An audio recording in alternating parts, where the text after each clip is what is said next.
है एवरीवन, मेरा नाम है चंद्रदीप सिंह और आप देख रहे हैं भीष्म जीएस। आज हम ईडब्ल्यूएस पे बात करेंगे। जो कल जजमेंट आया है 5 जजों की बेंच का, जो 3-2 से पास हो गया है, जिसमें ये बताया गया है कि जो ईडब्ल्यूएस कोटा है वो किसी भी प्रकार से बेसिक स्ट्रक्चर को वायलेट नहीं कर रहा। मतलब जो 10% का कोटा जो जनरल वर्ग को मिल रहा था, जो अपर कास्ट थी उनको मिलता रहेगा। जो 10% रिजर्वेशन है वो अब जारी रहेगा। और ये बेंच कितने की थी? 5 जजों की बेंच थी, जिसमें से 3 और 2 पे फैसला आया। 3-2 का मतलब है 3 जज ईडब्ल्यूएस के पक्ष में थे और ये 2 इसके पक्ष में नहीं थे। इसका मतलब ये है कि ये 3-2 से पास हो गया है। और ये आपने कई जगह पे पढ़ा होगा कि इसमें इंस्टीट्यूट में देखिए, जैसे कि उन्होंने लिख के दिया, जो राजपत्र है, राजपत्र में यही लिख के आया है कि जो एडमिशन्स हैं और education, institute and government jobs, इन सब में कोटा बरकरार रहेगा, जो कि सेंट्रल गवर्नमेंट का है। और उसमें ये भी बताया गया है। अब सवाल क्या थे, ये उठा क्यों? जब ये लागू हुआ सन 2019 में, ईडब्ल्यूएस का कोटा कब लागू हुआ? 2019 में। 2019 में जब ये लागू हुआ, तभी इसके विरुद्ध में इतने केसेस पड़ गए थे सुप्रीम कोर्ट में कि ये हमारे स्ट्रक्चर को वायलेट कर रहा है। और ये 50% की जो सीमा है, 50% की जो सीमा है कोर्ट रिजर्वेशन की जो 50% की सीमा है, उसको पार कर रहा है। जो इंदिरा साहनी केस में बताया गया था, इंदिरा साहनी केस को आप जान ही रहे होंगे। इंदिरा साहनी केस क्या था? इंदिरा साहनी केस यही था कि आप 50% से ज्यादा नहीं ला सकते हैं रिजर्वेशन। इंदिरा साहनी केस कब आया था?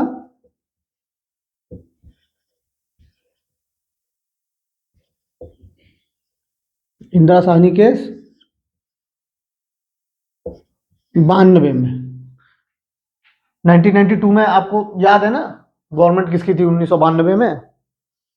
फाइनेंस मिनिस्टर हमारे थे मनमोहन सिंह उस समय। इसी समय हमारा बहुत ज़्यादा खाने पीने की व्यवस्था भी खराब हो गई थी। हम बहुत बुरे हालात पर खड़े थे इस समय।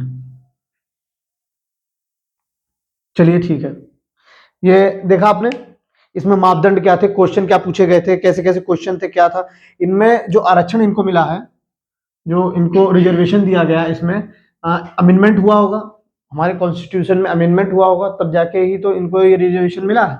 तो हमारा जो रिजर्वेशन है, ये ईडब्ल्यूएस, इसको अमेंडमेंट किया गया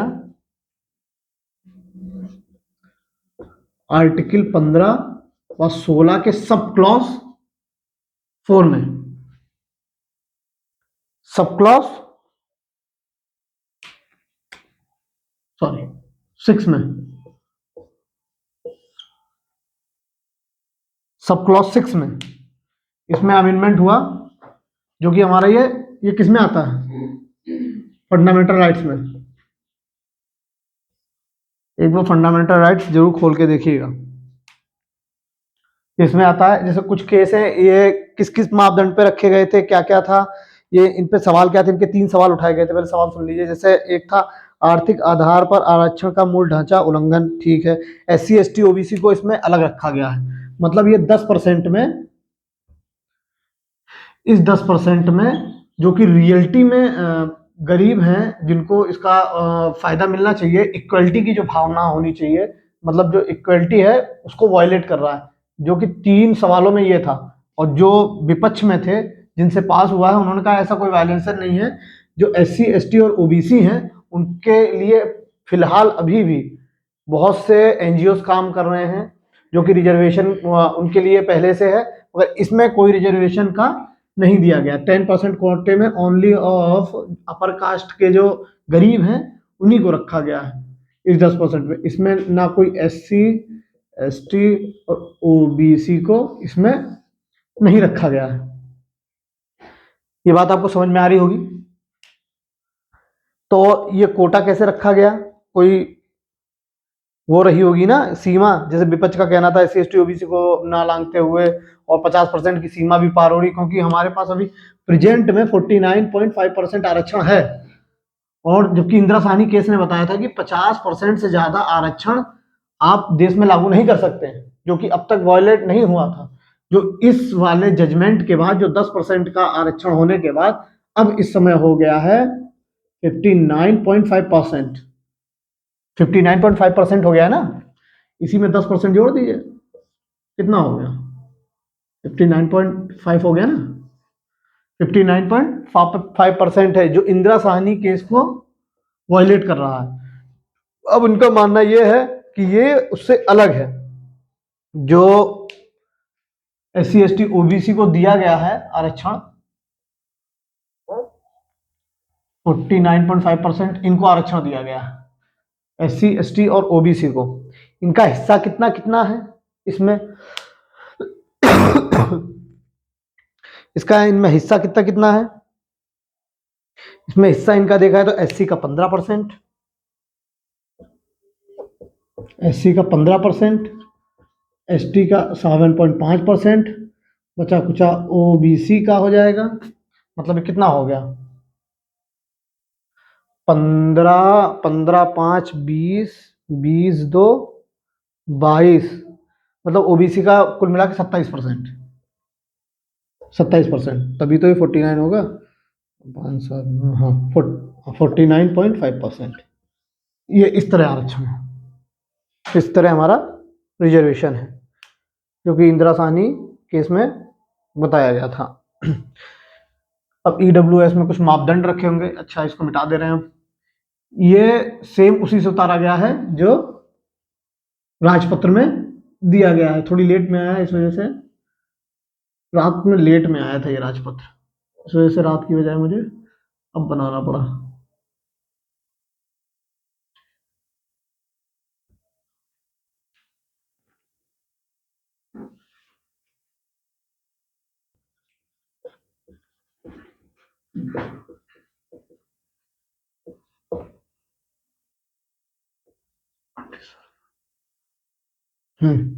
मापदंड ये है इनके के मापदंड अनरिजर्वेशन के, जो वार्षिक पारिवारिक इनकी आय होगी वो 8 लाख से कम होनी चाहिए, तब ये ईडब्ल्यूएस में आएंगे। इनके पास भूखंड जो है 5 एकड़ से अधिक का नहीं होना चाहिए, 5 एकड़ से कम ही होना चाहिए।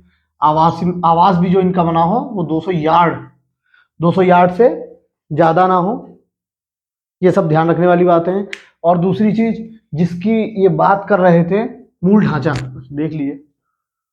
मूल ढांचे की जिसकी बात कर रहे हैं ये, मूल ढांचे का कॉन्सेप्ट कब आया भाई? मूल ढांचे का जो कॉन्सेप्ट है,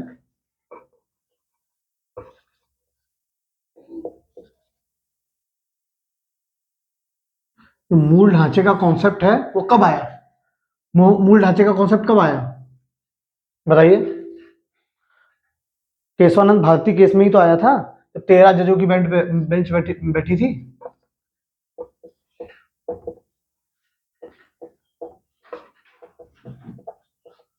नाइनटीन 73 केशवानंद भारती केस,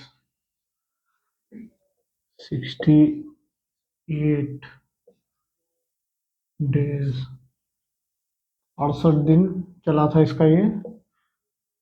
1973 में केशवानंद भारती के ये लाए थे मूल ढांचा, जो कि तब हमारे जज कितने बैठे थे? 13 जज बैठे थे। और ये पास कितने जजों पे हुआ था? 7 और 6 के मत से पास हुआ था। मतलब 6 आदमी, मतलब 6 जज पक्ष में थे और 6 जज विरुद्ध में। 7 जज पक्ष में और 6 जज विरुद्ध में थे। और उस समय हमारे मतलब भारत की तरफ से वकील कौन थे? जो जनरल होते हैं, अटॉर्नी जनरल भारत के, भारत का महान्यायवादी जिसे कहते हैं। आर्टिकल लिख लीजिए आप, आर्टिकल 76, ये भारत के महान्यायवादी का कॉन्सेप्ट देता है।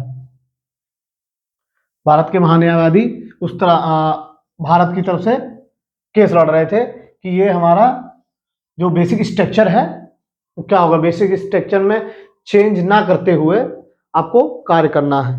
ये बेसिक स्ट्रक्चर का भी एक मत है जो देख लीजिए। और कुछ इसमें केस हैं जो बहुत जरूरी हैं, जैसे 1951 का शंकरी प्रसाद का केस। 1951 का, पहले उसको देख लीजिए। 1951 का शंकरी प्रसाद केस। ये जो भी ये केस लिखे हुए हैं इनको आप जरूर नोट डाउन जरूर कर लीजिए, क्योंकि बहुत से एग्जामों में कैसे ही पूछ लेते हैं। जैसे इसमें पूछा गया है, शंकरी प्रसाद मामला 1951 में आया था, 1965 में सज्जन सिंह मामला, 1967 में गोलकनाथ मामला। जो आरसी कूपर मामला देख रहे हैं ना, ये बैंकों के राष्ट्रीयकरण के ऊपर था। मतलब जो बैंकों का राष्ट्रीयकरण था उसके ऊपर ये मामला रखा गया था। और जो हमारा बैंकों का राष्ट्रीयकरण मतलब उसको वायलेट कर रहा था, कह रहा था कि बैंकों का राष्ट्रीयकरण जबरदस्ती होना नहीं चाहिए। ये हमारा पहला, अगर आपको याद होगा जब मेरी आपने इकोनॉमी की क्लास की होगी पिछले वीडियो में, तो मैंने आपको बताया था पहला चरण था हमारा निजीकरण की तरफ, और फिर हमारा एक चरण था पहला राष्ट्रीयकरण की तरफ। बैंकों का राष्ट्रीयकरण की तरफ हमारा पहला चरण कब हुआ था? एक हुआ था चौथी पंचवर्षीय योजना में। वो कब आई थी? 1969 से 74 तक एक निजीकरण में मामला चला था। मैंने आपको बताया था ना पिछले इकोनॉमिक के सेक्शन में, पहले पहले पंचवर्षीय में कृषि आई थी, दूसरे में उद्योग, तीसरे में उद्योग प्लस कृषि, फिर हाई यील्ड फसल जो आई थी, गेहूं, चावल, 63 से 69 तक के बीच में, 69 का जो 3 साल का अवकाश था, योजना अवकाश जिसे बोलते हैं पंचवर्षीय योजना का। फिर उसके बाद चौथी में निजीकरण आया था बैंकों का राष्ट्रीयकरण, मतलब जिसे बोले निजीकरण बोल रहा हूँ बार बार, राष्ट्रीयकरण हुआ था। तो उस पर ये मामला था। तो ये मामला भी कब के होंगे? इससे इसके बीच में आया था। तो समझ लीजिए इंदिरा गांधी लेकर आना चाहती थी एक अमेंडमेंट, जिसमें वो ये कह रही थी कि 1970 में एक था 24, 25, 24 था, 25 था और 26 था। हाँ 24, 25, 26, सॉरी 26 और 29, ये इसको बदलना चाहती थी। 1970 में जब इंदिरा गांधी थी, तब ये जब वो पीएम थी उस समय इसको वो बदलना चाहती थी। और ये माधवराव सिंधिया का क्या मैटर है? माधवराव सिंधिया ये है कि इंदिरा गांधी ये चाहती थी जो नए राज्य इनसे मिले थे, उस समय कुछ राज्य भी मिल गए थे भारत में आके मिलने लगे थे, जैसे सिक्किम विक्किम था। तो इनके साथ उन्होंने ये क्या कहा, उन्होंने ये बोला कि हम उनको पैसा देना बंद कर देंगे। किसने? इंदिरा गांधी ने। इंदिरा गांधी ने कहा कि जो हमसे नए राज्य मिले हैं उनको हम फंड देना बंद कर देंगे। तो उसके खिलाफ माधवराव सिंधिया ने कहा कि ऐसा नहीं, उस पर रोक लगा दी थी कि आप किसी भी प्रकार से उनको फंड रोक नहीं सकती है। क्यों? क्योंकि ये हमारे फंडामेंटल राइट्स के खिलाफ है। जो देश हमसे आकर मिला है वो नहीं छोड़ सकते हम उसे, और उसकी पूरी पूरी जिम्मेदारी अब भारत सरकार की है। तो फिर कुछ समय बाद नहीं, फिर आपको इमरजेंसी पता है चली गई, मोरारजी देसाई भी पता है फिर आए। यही केशवानंद भारती की कुछ रीड बनी, इसी में ही मतलब सुप्रीम कोर्ट ने कहीं कहा नहीं है कि मूल ढांचा इसको कहेंगे। उन्होंने डायरेक्ट ये बोला है कि जब भी जरूरत पड़ेगी तब हम बताएंगे कि मूल ढांचा क्या है। कहीं भी मूल ढांचे का कोई जिक्र नहीं है कॉन्स्टिट्यूशन में हमारे।